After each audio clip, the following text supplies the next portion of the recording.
বক্তৃতা দিবে, হযরত ওমর মাউথ হাতে নিছে, মাইক হাতে নিছে, যখন বক্তৃতা দেবে, যখন কথা বলবে, এক রাখাল মাঠ থেকে উঠা ডাক দিয়া বলে, আমিরুল মুমিনিন, আপনি বক্তৃতা দিতে পারবেন না, আপনার আগে আমি একটু বক্তৃতা দিতে চাই। একটা রাখাল,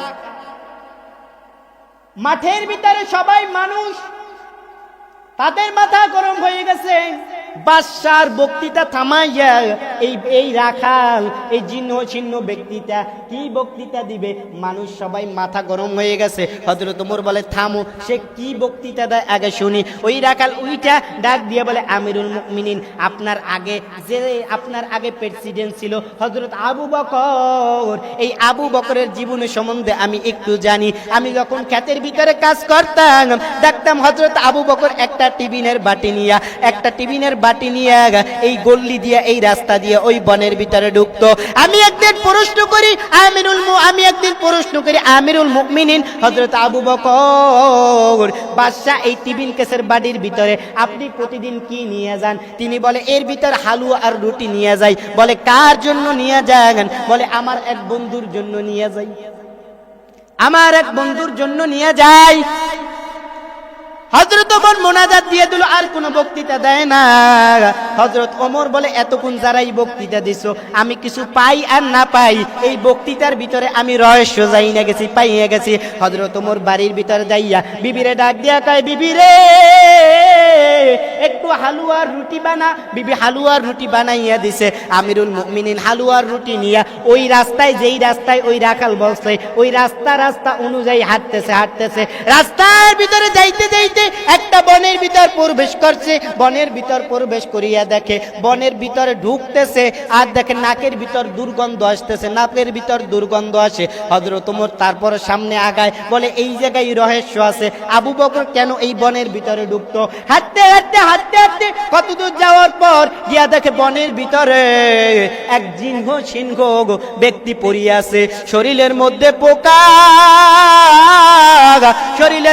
পোকায় ওই জীর্ণ শীর্ণ ব্যক্তিকে কামড়াইতেছে। যখন জীর্ণ শীর্ণ অন্ধ ব্যক্তিটার সারা শরীরের মধ্যে পোকা, যখন ওই ব্যক্তিটার সারা শরীরের মধ্যে পোকা হযরত ওমর দেখলো। হযরত ওমর দেখার সঙ্গে সঙ্গে হযরত ওমর চোখের পানি ফালায়া কান্দে, হায় রে, হযরত আবু বকর মনে হয় এই লোকটার কাছে আসতো। হযরত ওমরের আওয়াজ পাওয়ার পরে, কান্নার আওয়াজ পাওয়ার পরে, এইবার লোকটা ডাক দিয়া কয়, বন্ধু, আজ 3 দিন পর্যন্ত তুমি কোথায়? তুমি কেন আসো না? আজ 3 দিন হয়ে গেছে, তুমি কেন আসো না? আমার বড় ক্ষুধার্ত, আমি বড় ক্ষুধার্ত, তুমি কেন আসো না বলো? আমার বড় ক্ষুধা লাগছে, একটু খাবার দাও। হযরত ওমর ডাক দিয়া বলে, আমি খাবার দিতেছি বলিয়া হযরত ওমর হালুয়া রুটির বাটি খুলিয়া, হযরত ওমর রাদিয়াল্লাহু তাআলা আনহু এই রুটির ভিতর হালুয়া পেঁচ দিয়া ওই অন্ধের মুখের ভিতরে যখন দিবে, অন্ধ যখন হা করছে, তখন তাকাইয়া দেখে অন্ধের মুখের ভিতরে পোকা বিন বিন করিয়া মুখের ভিতরে জিহ্বাটা রাখাইতেছে। হযরত ওমরের চোখ দিয়া টপ টপ করে পানি পড়ে। হযরত ওমর ওই রুটি মাখিয়া অন্ধের মুখের ভিতরে যখন ঠেলা দেয়, হযরত ওমর ওই অন্ধ একটা চিৎকার দিয়া কয়, কে? তুমি তো আমার আগের বন্ধু না, আমার আগের বন্ধু তো আমার সাথে এই রকম অত্যাচার করতো না। হযরত ওমর বসিয়া ডাক দিয়া কয়, অন্ধ রে, আমি তোমার আগের বন্ধু না। ঠিক বলেছো, আমি তোমার আগের বন্ধু না। বলো, তোমার আগের বন্ধু তোমাকে কিভাবে রুটি খাওয়াইতো? বলে, আমার আগের বন্ধু আমার এমন করিয়া রুটি খাওয়াইতো, আমার আগের বন্ধু আমার এমন রুটি খাওয়াইতো, আগের রুটিটা তার হালুয়া মাইকা মুখের ভিতরে নিয়া, এইবার হযরত আবু বকর আমার বন্ধু রুটিটা চাবাইয়া ফ্যানে মতো বানাইয়া একেবারে গলাইয়া, এইবার হযরত আবু বকরের জিহ্বাটা আমার মুখের মধ্যে ঢুকাইয়া দিতে, ওই পোকা মাখা ওই জিহ্বাটার মধ্যে ঢুকাইয়া, এইবার জিহ্বাটা দিয়ে আমার চামচ বানাইয়া আমার মুখের সাথে তার মুখ মিলাইয়া এইবার আমারে খানা খাওয়াইয়া যাইতে। তুমি কে, তোমার তো আমি চিনি না, তোমার নাম কি, তোমার পরিচয় কি? ওই হযরত ওমর ডাক দিয়া বলে আমার নাম ওমর। বলে আমার বন্ধু কই? বলে তোমার বন্ধু আজ 3 দিন হইছে দুনিয়ার থেকে বিদায় হয়ে গেছে। অন্ধ ডাক দিয়া বলে আমার বন্ধু নাই। বলে না, তোমার বন্ধু আর নাই। হযরত ওমর ডাক দিয়া কয় অন্ধ রে, আমি ওমরও তোমারে ওই রকম রুটি খাওয়াবো।